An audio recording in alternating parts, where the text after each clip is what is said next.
Et comment ça s'est passé? Là, je fais appel à vos souvenirs de soldats. L'attitude des officiers, parce que là aussi c'est un milieu de métropolitains, l'armée, les militaires de carrière,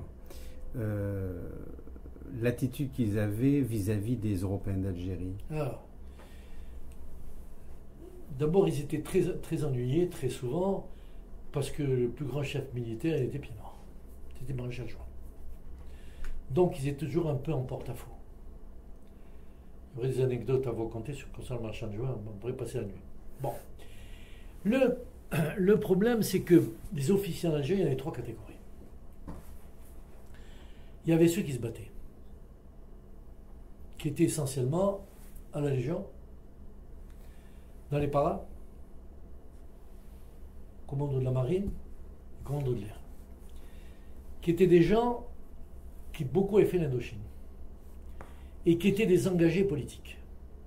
C'est-à-dire que politiquement, c'était plus la grande muette. C'est comme ça qu'il y a eu le 13 mai. Et après les tentatives de putsch. Politiquement, c'est plus la grande muette. Donc c'était des hommes qui avaient une ambition pour la France et pour l'Occident également, puisque le combat en Indochine était un combat dit occidental. Ils avaient des ambitions qui, eux, ont eu des contacts avec populations à la fois européennes et musulmanes autour de la guerre d'Algérie. Avant la guerre d'Algérie, ils étaient inexistants. Ça n'existait pas. Donc ils sont arrivés à partir de là. Dans l'ensemble, ils ont été très bien accueillis par la population, européenne à 100%, ou 80%, et musulmane, grosso modo à 50%, parce qu'elle leur amenait beaucoup.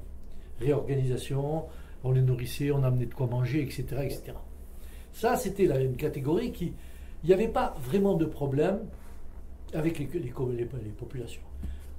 Surtout qu'il y avait le 5e bureau qui gérait tout ça, l'action psychologique. Et des gens merveilleux, à tel point que cette armée a fait dire à un colonel russe, à une rencontre d'officiers à Alger en 1958, un russe de la Russie de l'époque, qui avait dit au général Massu, vous avez à l'heure actuelle la première armée du monde. Parce que c'est l'armée qui était rentrée dans la guerre psychologique. Ces parachutistes, ces jeunes parachutistes, étaient capables de tout faire. D'apprendre à lire, de soigner, ils savaient, c'était une autre armée. C'était vraiment une autre armée. La deuxième partie, c'était les fonctionnaires. Deuxième partie, d'officiers et de fonctionnaires qui, eux, étaient dans des bureaux et marchaient à l'avancement au bureau. Donc, qui fréquentaient les garden parties dans toutes les villes, puisqu'il y avait partout un mess officier. Donc ils venaient là, au garden party, on rencontrait la sous-préfète, la préfète, pas la femme de l'évêque parce qu'ils n'en avaient pas à l'époque, mais ils rencontraient tous les gens du coin, le notable du coin, le maire, etc. Alors ils faisaient bonne figure, et tant qu'il a fallu jouer le jeu de l'action psychologique, ils jouaient le jeu de l'action psychologique. C'est-à-dire qu'il fallait à tout prix garder l'Algérie. La troisième partie, c'est ce qui a un peu noyé le problème, c'est le fameux contingent. Il a fallu, pour encadrer ce contingent, parce que si on enlève la Légion, les parachutistes et les commandos, disons que ça devait constituer 70 000 hommes. Tout le reste, c'est 300 000 hommes du contingent, puisqu'on est arrivé jusqu'à 400 000 hommes en Algérie. C'était, alors là, à mon avis, ça a été une erreur, enfin, c'est mon avis personnel. C'était des gars qui arrivaient et qui faisaient entre 27 et 34 mois en Algérie. Avec tout ce que ça représente, avec, disons, toute une partie qui était en caserne, en baraquement, et qui n'ont peut-être jamais entendu tirer un coup de feu. Si ce n'est quand ils faisaient des patrouilles en ville, classiques. Mais comme les villes étaient quadrillées, les endroits où ils faisaient des patrouilles, il ne restait pas vraiment grand-chose. Il y a eu des tués, c'est vrai. Voilà. Ouais.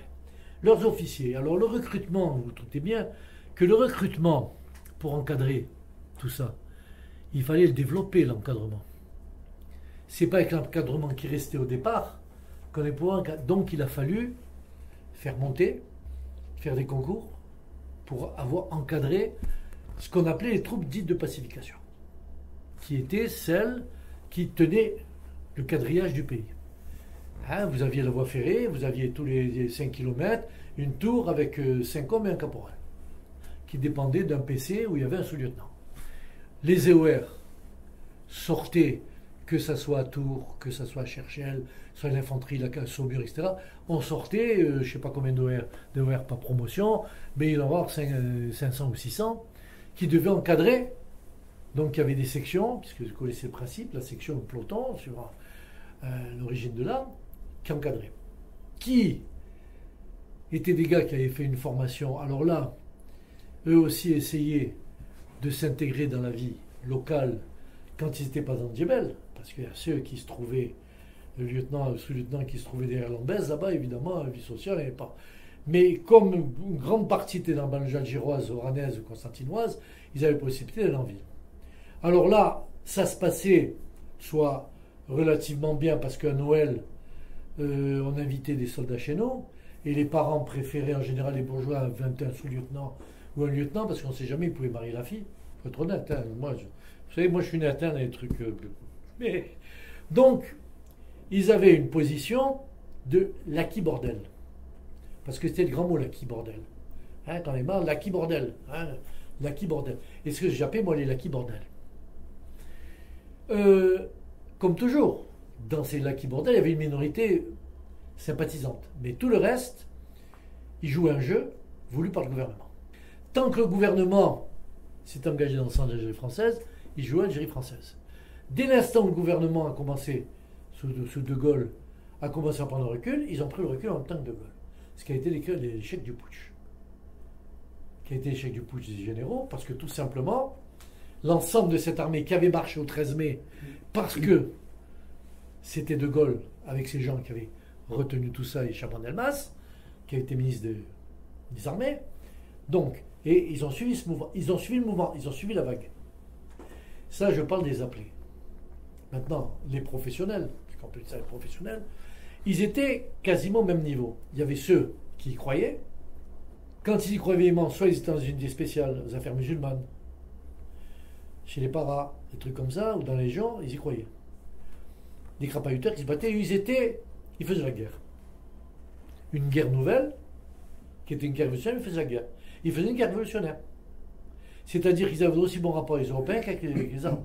Ils faisaient une guerre révolutionnaire. C'était la conquête des cœurs. Et puis, il y avait les encadrements des bureaux. Comme je disais tout à l'heure, ceux qui attendaient pour monter. Alors, il est vrai qu'un système-là, celui qui aurait terminé sa carrière comme sergent-chef à 55 ans, il terminait capitaine. Il termine en capitaine, il rejetait un peu les premiers engagements. Et les rapports ont été de plus en plus tendus.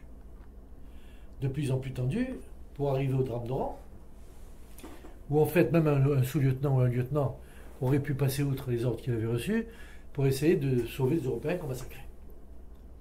Ils ne l'ont pas fait parce que la propagande officielle, le 5e bureau avait disparu, la propagande officielle était totalement orientée contre les Européens, et on leur disait, vous voyez, maintenant on vous tire dessus. Et vous êtes venus pour les défendre, maintenant on vous tire dessus. Et le gars d'Oran, comment il s'appelait, le boucher d'Oran, Katz, quand il par la suite il en a parlé, il dit, mais moi, j'avais téléphoné à l'Élysée pour demander d'intervenir, et à l'Élysée on lui a dit, attendez 18 heures. C'est à l'ALN régler le problème. Donc, c'est des gens qui progressivement, il y a une évolution qui est nette dans la guerre d'Algérie. Vous avez un premier temps jusqu'au l'envoi du contingent, un deuxième temps de l'envoi du contingent 56 à 58, après de 58 aux barricades, et là les barricades, c'est la cassure. Là c'est la cassure, véritablement un piège tendu par le gouvernement, dans lequel mes compatriotes, tellement sots et pas formés politiquement, vont plonger à demain. Du reste, Jean Brune, quand j'en parlais avec lui, il me le disait, puis j'étais à Alger à ce moment-là, puis il a été porte-parole aux barricades. Donc, la troisième partie, c'est ces gens-là qui sont des fonctionnaires. Et je le tiens, puisque moi j'ai été militaire contingent pendant le push d'avril. Je pourrais en raconter là aussi. Et j'avais un sergent-chef qui était, excusez-moi le terme, une tare vivante. En temps normal, il aurait dû terminer première classe. Il bégayait, il buvait, il était avec moi aux affaires musulmanes. Donc, je faisais tout, il faisait rien. Hein. Et il bégayait. Alors, des scènes assez cocasses. Quand le téléphone sonnait, on savait, parce qu'un téléphone interne, je prenais le téléphone, et bégayait. C'était le colonel, il disait mon coco, mon coco, mon coco. Avec les gamins qui étaient là, tout le monde écoutait. Mais, ce gars, arrive le putsch. Alors évidemment, il a été dans ceux qui ont dit oui à De Gaulle, il peignait sur les murs, vive De Gaulle, etc., etc. Et dans le camp où j'étais, on était 10 pieds noirs et 5 ou 6 métropolitains pour le putsch, qui étaient des garçons qui crapahutaient.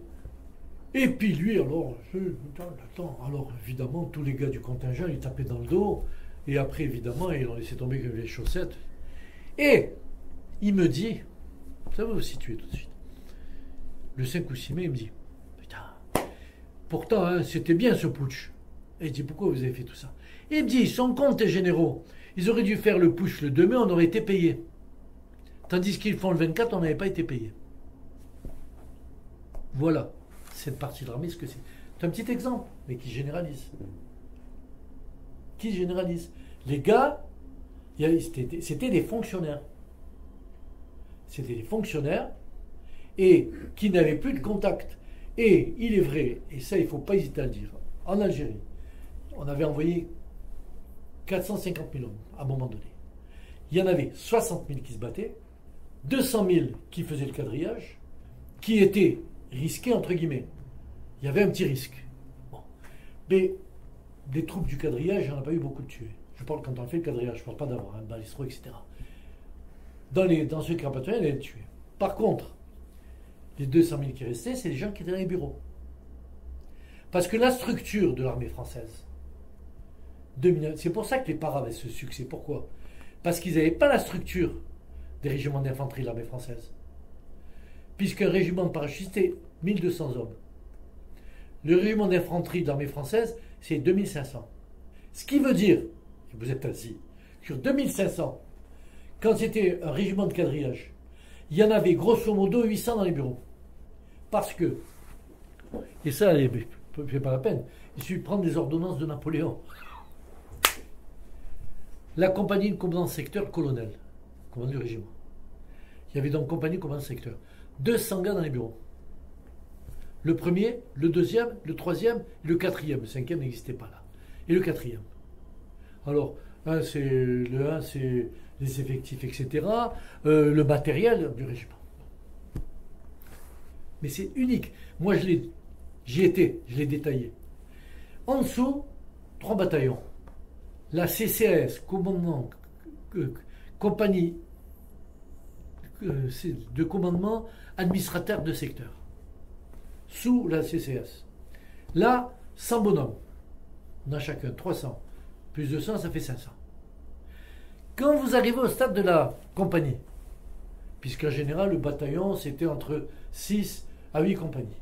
Vous avez dans chaque compagnie un service administratif où il y a au moins 10 à 12 bonhommes, qui sont le reflet des autres. Quand vous avez tout ça, il vous reste 1500 bonhommes qui font le quadrillage. C'est à ce moment-là que Chasles a fait les commandos de chasse. Parce que dans ces régiments, il y en a qui voulaient se battre. C'était pas la peine de passer le temps pour moi, on va faire les cow-boys. Parce que quand on a 20 ans, enfin, c'est vrai que c'est ce qui prend. C'est comme ça que certains gars qui s'étaient couchés sur les rails, quand ils sont arrivés en Algérie, ils ont été pris par de bons officiers, qui ont appris, ils faisaient les cow-boys. Parce qu'on reste cow-boy très longtemps. C'est vrai, un homme, il reste très longtemps cow-boy. Les femmes moins, mais les hommes plus longtemps. Donc, c'était ça. Et le paradoxe, mais qui encore, c'est qu'il y avait à Alger, au CS11, au CIT 160, qui est le centre d'instruction du train, c'est le train qui fournait tous les spécialistes à l'armée française à l'époque.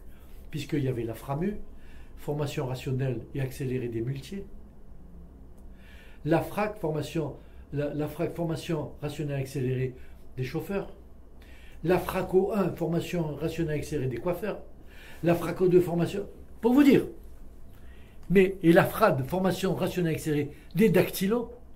Vous voyez jusqu'où ça va. Le camp de Beni-Messous, il y avait 4000 bonhommes au centre d'instruction. Jamais ça s'est vu dans le 5 de dans le monde. Nulle part. Mais le plus beau, c'est la FRAMU. Une ordonnance de Bonaparte Ier prévoyait que chaque régiment d'infanterie de l'armée française devait avoir 14 ou 16 mulets. Les mulets, dont je parlais tout à l'heure, qui servaient à porter les petits canons 105. Puisque chaque régiment, chaque bataillon avait un canon 105. Avec un mulet avec le fût, un autre mulet, la pièce maîtresse du canon, et l'autre mulet avec les roues et les munitions. Il restait dans le régiment où je suis arrivé, quand j'étais dissous, à Cachelas, il restait 2 mulets, monsieur. Je peux vous assurer que c'est vrai. Vous savez combien il y a de muletiers? Comme il doit y avoir de muletiers, comme il y avait 16 mulets prévus. Il fallait donc un muletier pour 2 mulets. Et monsieur, on nommait encore. On avait 8 muletiers pour 2 mulets. Vous voyez le problème qu'il y avait, et ça explique beaucoup d'échecs par la suite. Parce que ces gens-là n'étaient pas motivés. Vous savez, un gars qui a 20 ans, qui, par coup du sort, va faire la formation des muletiers. Encore est-ce qu'ils étaient paysans, j'en sais rien. Ils auraient été paysans, on aurait pu le comprendre. Qui arrive là, et qui passe, monsieur, 30 mois, à regarder tourner un mulet dans la cour. C'est un drame. Et il y a beaucoup de choses à dire. Et vous savez, il y a peu de gens qui l'ont sorti, ça. Parce que maintenant, les gens de ma génération, ils ont fait la guerre d'Algérie, ils ont le drapeau, ils ont les machins, là, ils vont là au monument sur la petite placette derrière, là, au boulevard Victor Hugo, ils sont là, ils mettent le béret, le calot du régiment, et ils ont les trucs. Oh, mais à aucun vous allez dire, mais c'est tu te rigoles à votre truc. Comment? Surtout que, à l'heure actuelle, le gars qui a fait l'Algérie, qui a fait tout son service dans des bureaux à Alger, il a au moins 3 médailles. La Commémore d'Algérie, la médaille du combattant, et l'autre, la dernière du maintien de l'ordre. Et voilà. Et moi, ma femme adorant les balles, je vais souvent aux balles d'officier, j'ai glande parce que quand je les vois, je regarde la décoration. Et il y en a qui ont le culot de venir avec ces 3 commémoratives, qui représentent rien. Ils ont fait tout leur service. J'ai un copain à Montpellier, qui est un brave garçon. Il a été blessé en Algérie. Avec la voiture du colonel, qu'elle avait pris un soir pour aller boire avec des copains. Ils ont eu un accident de voiture. Comme le lieutenant de service n'a pas voulu les embêter, il a fait payer ça comme des dérapages. Il n'a pas vu qu'il n'a pas dit. Il leur a pas dit qu'ils étaient sous, quoi. Et bien le gars, il a eu une citation. Il se balade, j'ai ma blessure. Et mieux, il a une pension. Voilà, pour l'armée, je pense que j'ai répondu sur l'armée.